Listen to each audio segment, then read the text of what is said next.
આજે સંસદમાં કેન્દ્રીય બજેટ રજૂ થઈ રહ્યું છે। નાણામંત્રી નિર્મલા સીતારામન વર્ષ 2025 અને 26 માટેનું બજેટ રજૂ કરી રહ્યા છે। આ દરમિયાન નાણામંત્રીએ આવકવેરા ભરનારાઓને મોટી રાહત આપી છે। તમને જણાવી દઈએ કે નાણામંત્રીએ કહ્યું છે કે ટીડીએસની પ્રક્રિયાને સરળ બનાવવામાં આવશે, વરિષ્ઠ નાગરિકો માટે કર મુક્તિ બમણી કરવામાં આવી છે, તેમજ તેમના માટે વ્યાજ પરની છૂટ 50,000 રૂપિયાથી વધારીને 1 લાખ રૂપિયા કરવામાં આવી રહી છે। તેમણે કહ્યું કે ટીડીએસ અને ટીસીએસમાં ઘટાડો થશે, 12 લાખ રૂપિયા સુધીની આવક કરમુક્ત છે। નાણામંત્રી નિર્મલા સીતારામને કહ્યું કે મધ્યમ વર્ગ દેશની તાકાત છે, તેથી 12 લાખ રૂપિયા સુધીની આવક તેમના માટે ટેક્સ ફ્રી હશે।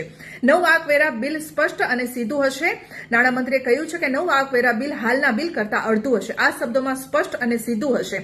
નાણામંત્રીએ કહ્યું કે સુધારા કે ગંતવ્ય નથી, પરંતુ આપણા લોકો અને અર્થતંત્ર માટે સુશાસન હાંસલ કરવાનું માધ્યમ છે।